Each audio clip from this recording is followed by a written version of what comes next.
हाँ, आइए देखते हैं आज का हमारा अगला टॉपिक है। आज हम देखने वाले हैं डॉक्टर संपूर्णानंद का जीवन परिचय।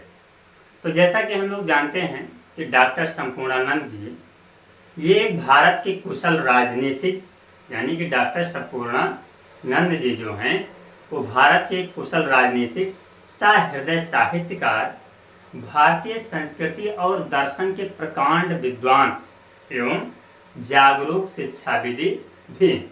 ठीक है। डॉक्टर संपूर्णानंद अपने गंभीर साहित्य और सृजन के लिए भारतीय हिंदी साहित्य में विख्यात हैं। ठीक है।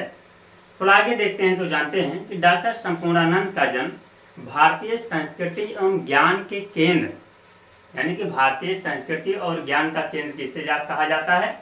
तो जैसा कि हम जानते हैं कि जो हमारी वाराणसी है या काशी विश्वनाथ को ही भारतीय संस्कृति एवं ज्ञान के पुरातन केंद्र वाराणसी में 1 जनवरी 1890 ईस्वी में हुआ था। ठीक है।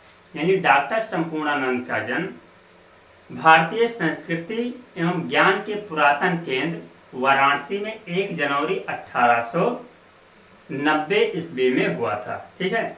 ऐसा बताया जाता है कि इनका जन्म जो है एक कायस्थ परिवार में हुआ था। ठीक है। इनके पिता का नाम डॉक्टर संपूर्णानंद जी के पिता का नाम विजयानंद था, जो कि एक धार्मिक प्रवृत्ति वाले इंसान थे। ठीक है। और जिनकी छाप या जिनका प्रभाव जो है इनके पुत्र डॉक्टर संपूर्णानंद जी पर बहुत ही अधिक या गहरा पड़ा। ठीक है। आगे बताया गया। अब इनकी शिक्षा के बारे में बात करें तो जैसा कि हम जानते हैं कि डॉक्टर संपूर्णानंद की जो शुरुआती शिक्षा थी ये इनके पैतृक निवास स्थान पर ही हुई, लेकिन बाद में ये क्वींस कॉलेज से बीएससी की परीक्षा उत्तीर्ण किए और फिर एक ट्रेनिंग कॉलेज इलाहाबाद से एलटी की परीक्षा भी उत्तीर्ण की। ठीक है।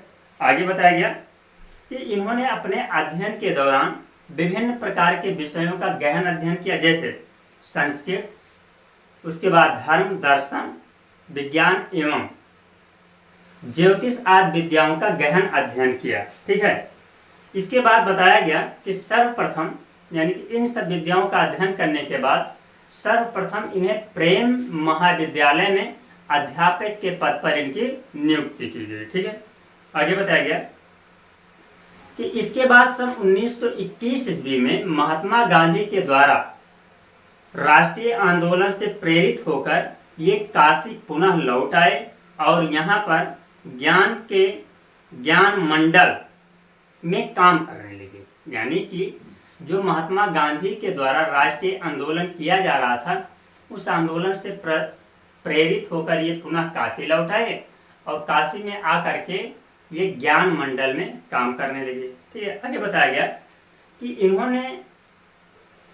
इन्होंने मर्यादा जो कि एक मासिक पत्रिका है तथा टुडे जो कि एक अंग्रेजी दैनिक पत्रिका है का संपादन भी किया।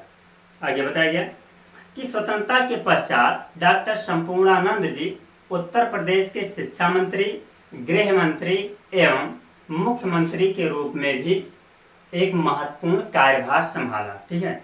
बाद में बताया गया कि सन 1962 ईस्वी में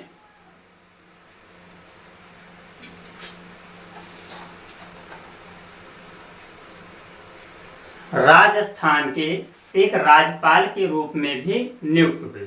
ठीक है। लेकिन 1967 ईस्वी में लौटकर काशी विश्वविद्यालय जिसे हम कहते हैं बनारस हिंदू यूनिवर्सिटी के कुलपति भी रहे। यानी कुलपति एक ऐसा पद होता है जो यूनिवर्सिटी का सबसे मेन या हेड पद होता है जिसे हम लोग कहते हैं चांसलर। ठीक है। आगे बताया गया कि वाराणसी में संस्कृत विश्वविद्यालय की जो स्थापना की गई वो स्थापना भी डॉक्टर संपूर्णानंद के प्रयासों के द्वारा ही हो पाई। आगे बताया गया कि सन 1940 ईस्वी में इन्हें अखिल भारतीय हिंदी साहित्य सम्मेलन का सभापति भी निर्वाचित किया गया। ठीक है।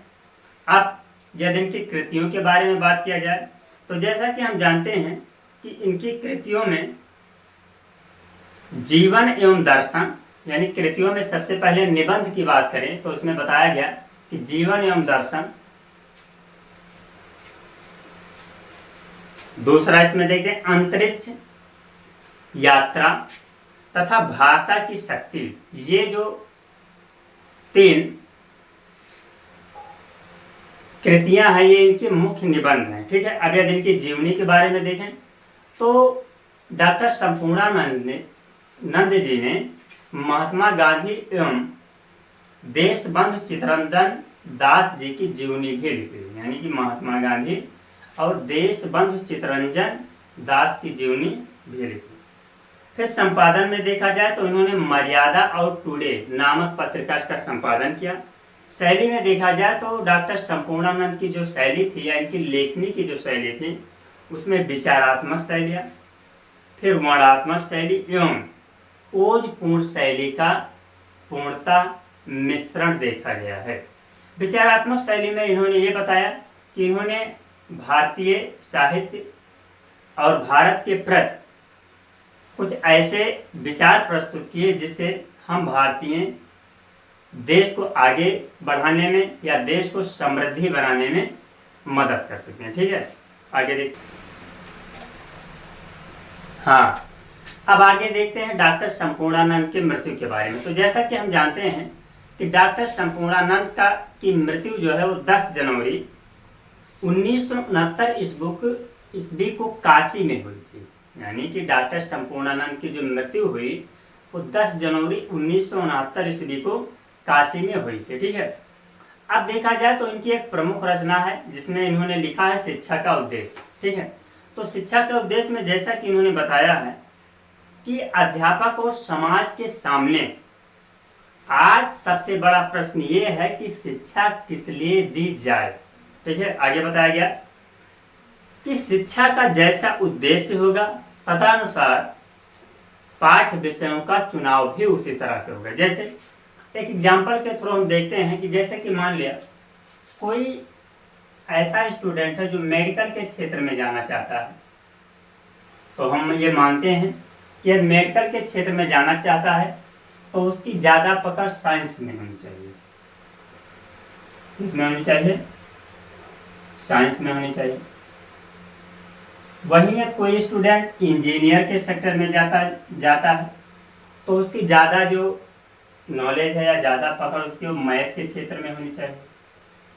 ठीक है, तो वही बताया गया कि यहाँ पर कवि कह रहे हैं या डॉक्टर संपूर्णानंद जी कह रहे हैं कि शिक्षा का जैसा उद्देश्य होगा उसी अनुसार उसे पाठ विषयों का चुनाव भी करना पड़ेगा। आगे बताया गया पर शिक्षा का उद्देश्य स्वतंत्र नहीं, यानी कि ये बताया गया कि ऐसा नहीं है कि शिक्षा का उद्देश्य कोई भी स्ट्रीम लेकर के हम आगे जा सकते हैं।